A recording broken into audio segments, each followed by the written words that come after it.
నమస్కారం నేను శాస్త్ర welcome back to our channel. So ఇవాళ మనతో పాటు ఉన్నారు తెలుగుదేశం పార్టీ రాష్ట్ర కార్యదర్శి బొబ్బూరి వెంగళరావు గారు. నమస్తే సార్. నమస్తే. రీసెంట్గా అంటే నిన్న అనుకుంటా సజ్జల గారు ప్రెస్ మీట్ పెట్టి కొన్ని అనుచిత వ్యాఖ్యలు చేశారనే వార్తలు వస్తున్నాయి. నేనైతే వినలేదు, కానీ ఆయన పెట్టినటువంటి ప్రెస్ మీట్ కానీ ఆయన మాట్లాడినటువంటి వ్యాఖ్యలు కానీ ఇప్పుడు సంచలనం క్రియేట్ చేస్తున్నాయి. అందరూ కూడా చాలా తప్పుపడుతున్నారు. అంటే అంత అనరాని మాటలు ఏమన్నారంటారు? అంటే వాళ్ళ పార్టీ కౌంటింగ్ ఏజెంట్లకి శిక్షణా తరగతులను పెట్టి పార్టీ ఆఫీస్కి పిలిపించుకొని ఆయన కౌంటింగ్ ఏజెంట్లకు చెప్పింది ఏంటి అంటే, మీరెవరూ కూడా రూల్స్ పాటించొద్దు, మీరు ఎవరైనా ఆర్గ్యుమెంట్ చేయాలి, గొడవలు చేయాలి, అరాచకాలు సృష్టించాలి, అక్కడ రూల్స్కి వ్యతిరేకంగా అయినా సరే మీరు మీ ఆర్గ్యుమెంట్ని చేయాలి, రూల్స్ పాటించే వాళ్ళు మనకు అక్కర్లేదు అని. అంటే వైఎస్ఆర్ కాంగ్రెస్ పార్టీకి ఎలాంటి వాళ్ళు కావాలి అంటే, చంపి ఒక దళిత డ్రైవర్ని చంపి శవాన్ని డోర్ డెలివరీ చేసినటువంటి అనంతబాబు లాంటి అరాచకవాదులు కావాలి. బుద్ధా వెంకన్న గారి మీద, బోండా ఉమా గారి మీద దాడి చేసినటువంటి మాచర్ల తురక కిషోర్ లాంటి వాళ్ళు కావాలి. లేదంటే బాబాయిని వడ్డలితో చంపి నరికి ఏమీ తెలియని అమాయకుడిలా నటించినటువంటి అవినాష్ రెడ్డి లాంటి వాళ్ళు కావాలి. సాధారణంగా ఎవరైనా చదువుకున్న వాళ్ళని, నాలెడ్జ్ ఉన్న వాళ్ళని, రూల్స్ తెలిసిన వాళ్ళని కౌంటింగ్ ఏజెంట్లుగా వెళ్ళండి, మీరు అక్కడ రూల్స్ ప్రకారం మాట్లాడండి అని చెప్తారు. కానీ వాళ్ళకి ఓడిపోతామని ముందే తెలుసు కాబట్టి, మనం ఓడిపోయేటువంటి క్రమంలో మీరు రూల్స్ ప్రకారం ఓడిపోయామని బయటకు వస్తే మన పరిస్థితి ఇంకా ఘోరంగా ఉంటుంది. కాబట్టి మీరు అక్కడ గొడవలు చేయాలి, మీరు అక్కడ ఆర్గ్యుమెంట్స్ చేయాలి, ఓడిపోతున్నా మనకు తక్కువ ఓట్లు వచ్చినా సరే ఎక్కువ ఓట్లు మాకు వచ్చినాయి అని చెప్పి మీరు చేయాలి అని చెప్పి అక్కడ ఎన్నికల అధికారులతో మీరు గొడవ పడాలి. అంటే ఆ పార్టీ చరిత్ర చూస్తే మనం ఆ పార్టీలో సాధారణంగా ఇప్పుడు తెలుగుదేశం పార్టీకి సంబంధించినటువంటి శాసనసభ అభ్యర్థులను కానీ, పార్లమెంట్ అభ్యర్థులను కానీ, తెలుగుదేశం పార్టీ నాయకులను కానీ చూస్తే చదువుకున్న వాళ్ళని, విజ్ఞానవంతుల్ని, విద్యావంతుల్ని, సంస్కారవంతుల్ని చంద్రబాబు నాయుడు గారు అటువంటి వాళ్ళకి అవకాశం ఇస్తారు.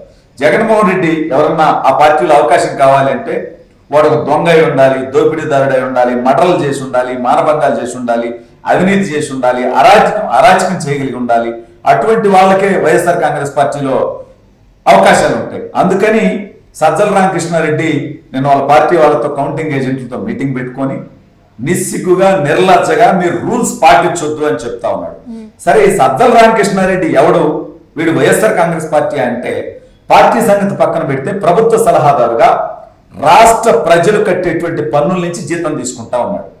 5 సంవత్సరాలుగా ఆంధ్రప్రదేశ్ రాష్ట్ర ప్రజలు కట్టేటువంటి పన్నుల నుంచి జీతం తీసుకుంటూ ఈ రాష్ట్రానికి పనికొచ్చేటువంటి సలహాలు ఏమన్నా ఇచ్చాడా అంటే ఇచ్చింది లేకపోగా, వైఎస్ఆర్ కాంగ్రెస్ పార్టీకి ఊడిగం చేస్తూ ప్రజలు కట్టే పన్నుల నుంచి జీతం తీసుకునేవాడు ప్రజల కోసం పనిచేయాలి, పార్టీ కోసం పనిచేయటానికి లేదు.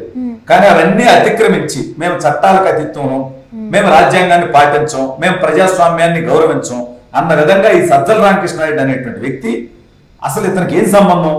ప్రభుత్వంలో ఏం జరిగినా ఇప్పుడు ఏజెంట్ల గురించి మాట్లాడాల్సిన అవసరం అతనికి లేదు కదా.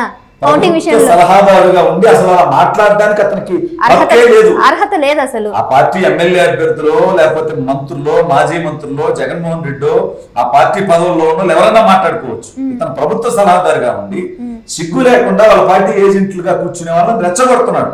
మీరు అరాచకం చేయండి, ఆర్గ్యుమెంట్స్ చేయండి. ఎన్నికల సంఘం కూడా దీని మీద ఖచ్చితంగా యాక్షన్ తీసుకోవాలి, అతన్ని అరెస్ట్ చేయాలి. ఎందుకంటే రెచ్చగొట్టే విధంగా, గొడవలు జరిగే విధంగా కౌంటింగ్ రోజు ప్రేరేపిస్తున్నాడు కాబట్టి ఖచ్చితంగా ఇతని మీద కఠినమైనటువంటి చర్యలు తీసుకోవాలి. అంతకుముందు జరిగినటువంటి ఈవీఎం ఇష్యూస్ ఏవైతే ఉన్నాయో, ఈవీఎం పగలగొట్టడం, పిన్నెల రామకృష్ణారెడ్డి గారిని కానీ, చంద్రగిరిలో జరిగినటువంటి గొడవలు కానీ, ఇవన్నీ మాచర్లో జరుగుతున్నటువంటి ఆ ఇష్యూలు కానీ, అప్పుడు కూడా ఇలా ఎవరో ప్రేరేపించడం వలన ఇట్లాంటి గొడవలు జరిగి ఉంటాయని అనుకోవచ్చు. ఎవరో కాదండి, జగన్మోహన్ రెడ్డి, సజ్జల రామకృష్ణారెడ్డి, ఆ పార్టీలో ప్రతి ఒక్కరూ అదే బాబుతో సిగ్గు లేకుండా ఈవీఎం పగలగొట్టిన తర్వాత మాచర్లో పిన్నెల రామకృష్ణారెడ్డి అక్కడ క్వాసు మహేష్ రెడ్డి అంటాడు ఏదో కోపంలో పగలగొట్టాడు, అదే పెద్ద విషయం కాదంటాడు. అంబటి రాంబాబు ఏమో అది గ్రాఫిక్స్ వీడియో, అసలు ఆ వీడియో మీకు ఎలా వచ్చింది అంటాడు.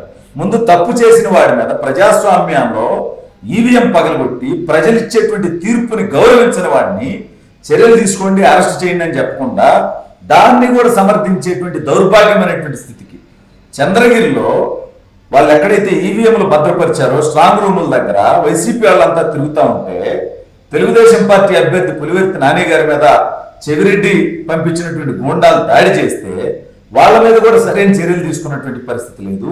వాళ్ళకి కావాల్సింది అదే చెప్పాను కదా, వాళ్ళకి కావాల్సింది చదువుకున్న వాళ్ళు, విద్యావంతులు, రూల్స్ తెలిసిన వాళ్ళు కాదు. ఈ రకంగా పిన్నెల రామకృష్ణారెడ్డి లాంటి వాళ్ళు, కొడాలి నాని లాంటి వాళ్ళు, లేదా తురకా కిషోర్ లాంటి వాళ్ళు, లేదంటే అనంతబాబు లాంటి వాళ్ళు, అంటే చంపేసి శవాలను డోర్ డెలివరీ చేసేవాళ్ళు, అవినాష్ రెడ్డి లాగా గొడ్డలతో నరికేవాళ్ళు, ఆ పార్టీకి ఇటువంటి వాళ్ళు చాలా చక్కగా సెట్ అవుతారు. ఆ పార్టీ మొత్తం మీరు ఎక్కడ గమనించినా ఎవడో ఒక సంస్కారం ఉన్నోడు, చదువుకున్నోడు, మంచివాడు అనేవాడు ఆ పార్టీలో ఉండడు, ఆ పార్టీలో పనికిరాడు. అటువంటి వాళ్ళు ఒకరో ఇద్దరు ఉంటే మన ఎన్నికలకు ముందే ఆ పార్టీ నుంచి బయటకు వచ్చేసి ఇప్పుడు లావు శ్రీకృష్ణదేవరాయలు ఉన్నాడు, ఉన్నతమైనటువంటి చదువులు చదువుకున్నాడు. అదేవిధంగా నర్సరావుపేట ఎంపీ, అదేవిధంగా నెల్లూరు ఎంపీగా ఉన్నటువంటి ఇప్పుడు నెల్లూరు తెలుగుదేశం పార్టీ నుంచి పోటీ చేస్తున్నారు వేమిరెడ్డి ప్రభాకర్ రెడ్డి గారు, చాలా మంచి వ్యక్తి, పెద్ద మనిషి. ఇటువంటి వాళ్ళు ఆ జగన్మోహన్ రెడ్డి వైఖరి భరించలేక, సహించలేక, బూతులు తిట్టలేక, అరాచకాలు చేయలేక ఈ రాష్ట్రం కోసం వాళ్ళందరూ కూడా ఆ పార్టీని వదిలేసి పార్టీకి రావడం జరిగింది. దీనంతటి చూస్తూ ఉంటే నిజంగా అంటే న్యాయబద్ధంగా చట్టపరంగా వీళ్ళు అసలు పాటించట్లేదని కూడా మనకు అర్థమవుతుంది. రేపు పొద్దున 4వ తారీఖున ఎన్ని గొడవలు అవుతాయి అనేది మనం భయపడాల్సిన విషయం ఇది. ఇంకా ప్రజలు ఏమీ భయపడాల్సినటువంటి అవసరం లేదు. వాళ్ళు వాళ్ళ పార్టీ కార్యకర్తలను రెచ్చగొట్టడానికి వాళ్ళ ఓటమిని వాళ్ళే ముందు ఒప్పుకొని, ఎందుకంటే వాళ్ళ ఓటమిని వాళ్ళు ఒప్పుకున్నారనే దానికి ఒక్కటే ఒక సంకేతం అండి. మాచర్లకి నేను 2 గంటల్లో వస్తానని తొడలగొట్టినటువంటి రామకృష్ణారెడ్డి 10 రోజులుగా పారిపోయి బాత్రూమ్ కమోడ్లు తయారు చేసేటువంటి సంస్థలు ఆ కమోడ్ల మధ్యలో దాక్కున్నాడంటే, నిజంగా వాళ్ళ ప్రభుత్వం అధికారంలోకి వచ్చేటువంటి పరిస్థితి ఉంటే పిన్నెల్లి రామకృష్ణారెడ్డి లాంటి అరాచకవాది వెళ్ళి పారిపోయి దాక్కునేటువంటి అవకాశం ఉండదు. 10 రోజుల్లో మేము అధికారంలోకి వస్తాం, మళ్ళీ నేను బయటకు వస్తాను అని ధైర్యంగా మాచర్ల నియోజకవర్గానికి వచ్చేవాడు, పోలీసులు పిలిస్తే వెళ్ళేవాడు. 100 మంది పోలీసులను పంపిస్తే పారిపోయి దాక్కున్నాడంటే వాళ్ళకి చాలా క్లియర్గా అర్థమైపోయింది వాళ్ళు ఓడిపోతున్నామని. అయితే జగన్మోహన్ రెడ్డి ఎలాగైతే తను సేఫ్గా ఉంటూ తన పార్టీలో ఉన్నటువంటి నాయకుల్ని, కార్యకర్తల్ని బలిపశువులుగా మారుస్తున్నాడో, వీళ్ళందరూ కూడా ఎమ్మెల్యేలు కూడా జగన్మోహన్ రెడ్డి దగ్గర నేర్చుకొని రేపు ఏం లేదు జగన్మోహన్ రెడ్డి ఈ రాష్ట్రం నుంచి పారిపోతారు, ఈ పిన్నెల్లి రామకృష్ణారెడ్డి లాంటి వాళ్ళు పారిపోతారు, వల్లభనేని వంశీ లాంటి వాళ్ళు పారిపోతారు. కానీ సామాన్యులు వైఎస్ఆర్సీపీ మీద ఏదో అభిమానంతో పనిచేసే వాళ్ళు ఏమైపోవాలి, రాష్ట్రంలోనే ఉండాలి. వాళ్ళని తప్పుడు పనుల్లో, ఈ అరాచకాల్లో, ఈ గొడవల్లో ఇరికిస్తే వాళ్ళు కేసులు, ఈ యొక్క తెలుగుదేశం పార్టీ వాళ్ళ నుంచి ఇబ్బందులు ఎదుర్కోవడం, ఇవన్నీ వైఎస్ఆర్ కాంగ్రెస్ పార్టీ కార్యకర్తలు, నాయకులుగా ఉన్న వాళ్ళు ఇబ్బంది పడతారు. దయచేసి నేను చెప్పేది ఒకటే, వైఎస్ఆర్ కాంగ్రెస్ పార్టీ ఘోరంగా ఓడిపోబోతా ఉంది. ఈ విషయం జగన్మోహన్ రెడ్డి తెలుసు, వైసీపీ నాయకులందరికీ తెలుసు. కానీ వాళ్ళు సేఫ్ గా ఉంటూ మిమ్మల్ని బలిపశువులు చేసేటువంటి ప్రయత్నం చేస్తున్నారు అనేది మీరు తెలుసుకోవాలని నేను కోరుకుంటున్నాను. రైట్ అండి, thank you sir. Thank you.